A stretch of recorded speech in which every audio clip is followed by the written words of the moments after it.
what made you change careers from being a TV producer to starting a public relations company? Was that always on your mind? It was never on my mind. It was a total moment that happened. And the moment was I was producing for Donnie Deutsch's show on CNBC way back, like 2007, 2008, and his show got canceled. When it got canceled, I found myself without a job very unexpectedly, no money in my bank account at age 27, 28, whatever. And I sent out an email to everyone in my network saying, just lost my job, show got canceled. If you know of anything, please let me know. And a publicist who I had worked with often booking his clients to do interviews with Donnie emailed me back and said, I don't think you have experience in PR, but if you would like to help me and see if you could get my current client booked on any show on CNBC, I'll compensate you and we could see how it goes. And his client had written, he was a trader, he had written a book on the markets, and I brought it to my friend who was producing for a dayside show on CNBC, and she said, oh, he looks great, can he come on next week? And that was when my light bulb moment went off, that maybe because of my background and connections I could pivot and go in a different direction in my career. And you started your company as a solopreneur. How long were you doing all of this by yourself? For about 2 years before I hired my first employee. And it was total traditional entrepreneur story in my studio apartment, just by myself all day with my computer and my phone. And that was it. And there were just so many days where the only person I would see was the delivery guy who would come up to bring me food. But I just look back on all of those days with such fondness because I loved it. And it was so fun and rewarding. And cool and interesting and exciting to try something new. And I worked 15-hour days all the time, but if you love what you do, it doesn't feel like work so much. And yeah, about 2 years where it was just me before I brought on my first And how did offer. you feel about hiring an employee, and what steps did you take to learn how to find someone, how to interview them, how to qualify them? It was really hard and scary. I think the hardest part was just reconciling, okay, now I'm going to be responsible for somebody's salary and their livelihood and everything. I took my time, meaning I knew that it was a point where I just could not do it all myself anymore. And there was enough money coming in where I said, okay, I'm just going to go for it and make it work. Thankfully, just through my own network, I was able to find people to hire who working in TV and media, people are always in between jobs and waiting for the next gig. So that part was easier for me. And then luckily I was able to lean on a client who is an attorney to help me just find a payroll company and this and that, just things that I had never even given a second thought to before I started the business. There's so many things that go into running a business as an entrepreneur that you don't really think about because you're passionate about what you're good at doing. Your skill was publicity, right? And media. Your skill was not building a company. And it's like that for most entrepreneurs. Yeah, I had never taken a business class. I went to a liberal arts school, an English major, not even terribly good with finances up until that point in my life, but I just crowdsourced just different people that I knew and friends and colleagues and parents of friends and just got as much advice as I could. I'll be honest with you, running the business part of what I do 11 years later is still my least favorite part. I like the work. I like being a publicist. I like pitching the media and doing all and talking to clients and all the stuff that entails. But the business part, if you don't have your business in order, then you can't do the work. So you have Would you to make it work. consider bringing in a CEO so that you can remain the visionary and creative and do the working in the business rather than the Yes. day-to-day managing of Yeah. people and accounts? And I think about it every day and want to do that in so many instances. We never took funding or went the investment route. And so still in some ways feel like we're scrappy in terms of just the business part of it. But yeah, I think it's actually now 11 years later, I think we're at that point where some of those conversations will need to be had and will ultimately benefit the company. But it's a little scary too, because we've been successful up to this point, always doing things the same way. But I also know that in order to really grow, you have to make changes, but it's scary to do that. Yeah, it is scary. Thank you for saying that out loud. A lot of people think, oh, she's got the successful business and she's got this many employees and this many clients and she's got it made. That is not necessarily always the whole truth.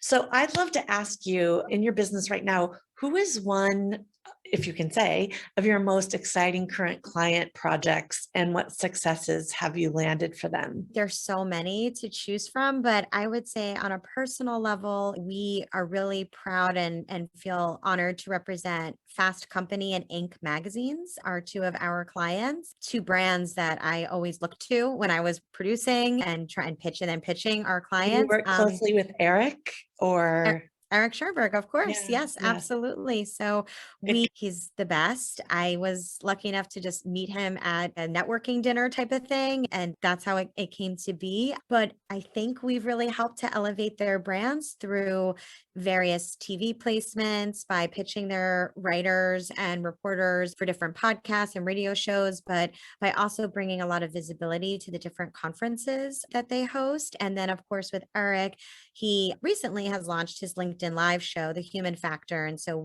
played a big part in that as well. And so that was cool to do something different for a client and help them launch that. That's great. I didn't know that you did that with them, and I'm pretty closely enmeshed in their system as an Inc. 5,000 recipient, and I speak for them, and I'm actually doing something online with them next week. So small world. Small Yeah. world keeps getting smaller. I hope the listeners know we did not set that up ahead of time. That was totally organic. So you are willing to talk about how entrepreneurs can get themselves on the TV and media without necessarily hiring a publicity firm like yours. So let's hear it. What are the tips and tricks and strategies? The first thing I would say is that you need to have a very clear brand message and you need to just understand how to explain your company in 30 seconds. And if you can't do that, go to work and figure out how to be able to tell your story effectively. You have to be able to know what makes you different, unique, and what is the return on investment that a reporter and then subsequently the person at home watching is going to get after hearing from you. There's a few ways to get on TV in particular. The first step I would say is to focus on local TV outreach as a stepping stone. It can be local to where you live currently or to where you went to college or to where you grew up. And so think of those sort of different markets. And the first step is to do research on the actual TV network that you are going to try to pitch yourself to. Sounds so basic and generic. Every local network has their own different way of doing things. And some of them have a local heroes spotlight segment that they do every week, or they have a weekend morning show where they have more of a focus on entrepreneurs or local business owners. So do your research and figure out what's the best segment and then subsequently producer, reporter to pitch yourself to there. The other way that I think is most common for entrepreneurs to get featured is to align yourself as a subject matter expert or thought leader in whatever area your current company is focused in. For example, in PR, if there's a celebrity crisis or something, I could potentially pitch myself as someone to be like, J-Lo needs to do this differently in order to whatever. So just think of yourself that if you're a tech entrepreneur and Apple is launching some big new product or something like that, you need to start thinking of yourself as that expert, because that will give you more opportunities to help a producer out and to play a role in the content that they put out. Okay, so we have done the research. We've figured out what segments, reporters, et cetera, that we want to go for. Two things. One is, how do you get their contact information? And two, what's the best way to pitch to them? And I'm going to preface this by saying it probably isn't with a press release. No, don't say, sorry, my head just exploded. No, it's okay. So first question first, you can find their contact information very easily in a very simple Google search. So if their information isn't right on the affiliate website, like wabc.com or whatever, go on LinkedIn and just search the affiliate everyone will pop up. Everyone's on LinkedIn. Look for them on Twitter. Most people have their emails in their Twitter. So it's not hard to find. Actually, I would say that most media prefers to be pitched over email. No one wants to get called anymore, so send an email. When you're sending an email, my recommendation would be to first start with a 1 or 2 lines about another segment, another story that they did recently, and saying, "Hi, Natasha, I really enjoyed watching you report on X. My family and I really got a kick out of one particular part of your segment. If you are covering other stories in the area that pertain to insert your area of expertise, I would love to be considered as a resource to you. I'm available for sound bites. I can help make introductions, et cetera, et cetera. If you have something specific you're promoting, like a launch or an initiative, my recommendation would be, I'm launching this new thing. I'm including a press release below my signature. So if you care to read more, there's more information." That's great. So the key is find them on the internet. There's really no excuse to not be able to find this person. There's a lot of research and homework to do in advance. You could have a virtual assistant or somebody doing some of that research for you. And then second of all, the pitch needs to be to the point, conversational, short, and then put that press release down. Like that is Yes. not the forefront. And I think people that don't understand media, they don't understand pitching, they aren't really thinking about the human consumption of information, are going to miss that point. Okay, I was just going to say that, like, every journalist or producer is a person. And are you as a person going to respond to It's an not a email? machine that you can just feed something into. Exactly. And so make it personal. It's a real person on the other end getting that email. The other thing to remember too is producers and journalists are getting literally hundreds of pitches every single day, and they're inundated. And sometimes they think publicists or people pitching themselves are annoying and do it too much, and they're not wrong necessarily. So think about how you can help them. How can you make their lives easier? Take yourself and your own ego out of the equation, because the journalist doesn't owe you a story. They're not required to write on whatever you're doing. So think of how to just make their lives easier, make a connection, and then slowly in time, hopefully that will build and that trust will build. So don't expect an email reply that said, you know what, you're spot on, let's get you on. It is a relationship building exercise, correct? 1,000,000%. And to that point, also something that I do all of the time is I will see on LinkedIn or Insta or Twitter, do I have any mutual connections to this specific journalist I'm trying to reach out to? And if I do, and I'm close to that mutual connection, reach out to them first and be like, how do you know Natasha? Like, whatever. And then, because a warm introduction is going to go a million times further than just a cold email. That's great.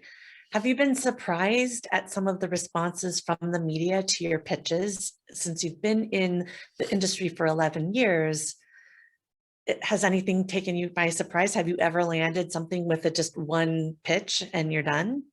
Yes, absolutely. It doesn't happen often, but absolutely it does. A lot of it though is like timing. So it's when a story for us, we pitch a lot of our clients to cable news networks and financial news networks. So if there's a big breaking story that happened and we send out a pitch within 30 minutes on our client, that's really great. Yeah, we've gotten major national TV interviews. Crypto takes a dip or Ethereum, when Or like something, exactly, or like when the GameStop stuff was happening a couple months ago, that was one example. so a Sort of week later is probably a week too late. it's way too late, way too late. And that's part of it too, because a producer wants to know that they're working with a publicist who understands the news cycle and who gets it. And so if you send a pitch on a news event that happened a week before, you're going to look so dumb to them. You're going to look like you don't know how the news works. And so even if sometimes it's better to get a pitch out that's not maybe exactly perfect, but that's really timely, because especially in cable news, it's 24/7. And when there's breaking news, they may have had an entire show booked and planned out, but then they need to scrap it and find a new guest who can do it. And so that's a big part of, I think, the success that we have. So you guys have to be super scrappy and super fast. And do you have trouble sleeping? I mean, the Yes. anxiety of being in a timely manner would maybe make me crazy. I was a TV producer for 8 years, so it's a little bit in my blood and a little bit in my DNA, and just this is always right here. I'm always checking and getting updates and everything. But yeah, we have a team in place now where the burden isn't on just one person all of the time, and also you have to be kind to yourself. I'm never going to hit every single story every single time in the exact right way, but the aligning yourself or your client as a subject matter expert or thought leader or commentator really works. It really works. And so if you can discipline yourself to try to get in that habit, the result is worth the lack of sleep and the sort of stress that goes with. So putting on your CEO hat Mhm. today, what would you say running your business is really giving you a challenge? There's always something. So what is something that you really are trying to overcome in the business? A couple of things. One is to get some of our mid-level staffers to that next level because we are in a growth period. So figuring out how can I transition members of my team who have been more in a support capacity into leaders. And that I've done up to this point through sort of osmosis and having them sit in meetings with other senior leadership, et cetera. But feeling like there needs to be more of an element of structure or something in place to give that little extra boost. So that's something that's So been on my mind. development and training, perhaps. That's And then exactly I right. bet you're thinking, what development or training could I give them? Like, what Yes. is Do you out have there? any recommendations? 'Cause I need some. I mean, it really Yes. depends on the role, but yes, sometimes people can rise up through the ranks by absorbing and watching. But some people, as everyone learns and receives information differently, it'd be better for them to have a structured route to that path. And it is the maturity of a CEO to realize that's the next step and then find those solutions.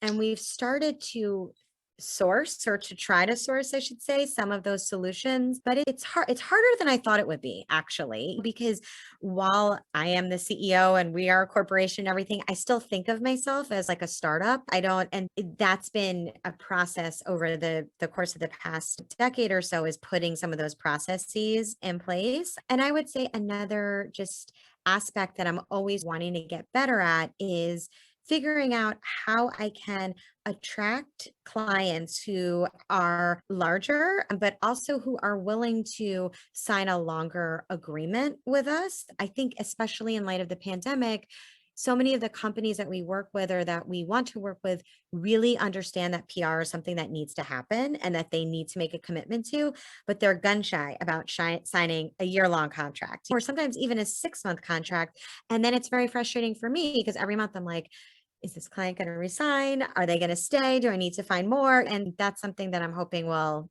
even out a I little want to bit. ask you a question, and I hesitated to do this because it might be somewhat controversial, but I'll start it out with this.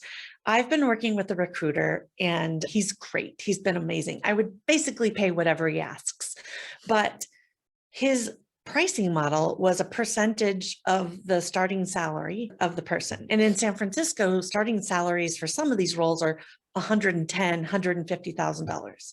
So he has since changed his model because he does a lot of research on the front end. And then he can come up with a few candidates, and then you may or may not hire this person. And then he may or may not get paid Right. for all the work that he's done. So he now has this model that is you pay him a little bit of a fee, and then there's a smaller percentage. And it's not based on the salary, it's based on salary ranges. Okay.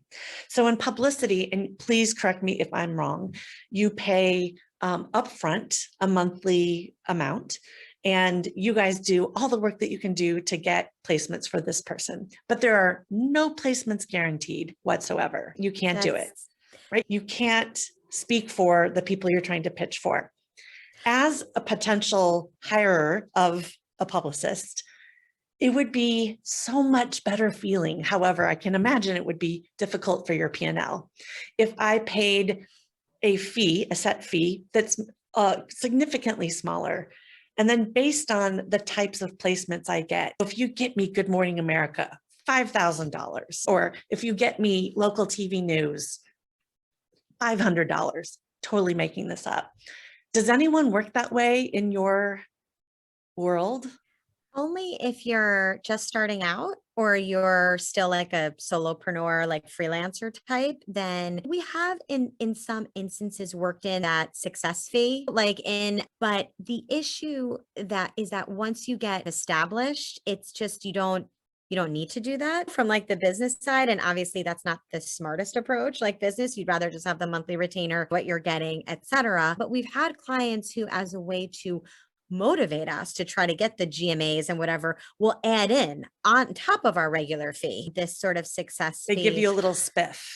Absolutely. But I should say though that myself, I'm always open to different types of arrangements for how to work with people. And I would consider doing a smaller retainer fee and a success fee. But the issue becomes when you have many clients like we do, and everybody's paying around the same amount of money based on what they're doing, it gets harder to justify putting the same time and staff behind someone who's paying a way smaller amount on the hopes you're going to get something, because to your earlier point, we can't control what a journalist or a producer chooses to cover or not. We have a great track record and know all the right people and know how to do it, but there's still no guarantees. So it gets trickier to take on that sort of model.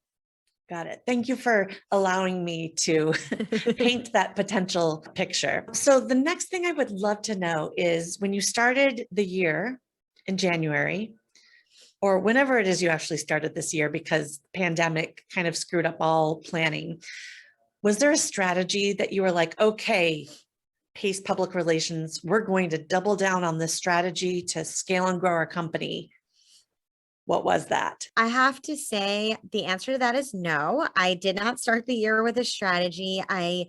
2020 wound up being honestly our best year ever in terms of revenue and profit, which I'm knocking wood right now was insane because it did not feel that way back in March and April of last year. But it's been crazy. It's been the highest highs and the lowest lows that I can remember from more than a decade of doing this. But it's interesting you asked me this question because I recently just hired a consultant who we're going to start working with in a couple of weeks, who's going to help us put together a growth strategy and some other of those sort of business by the book things, documents that you should have in place, because we're still scrappy. So we haven't done any of that, but we're at the point now where we just have to, because Yeah.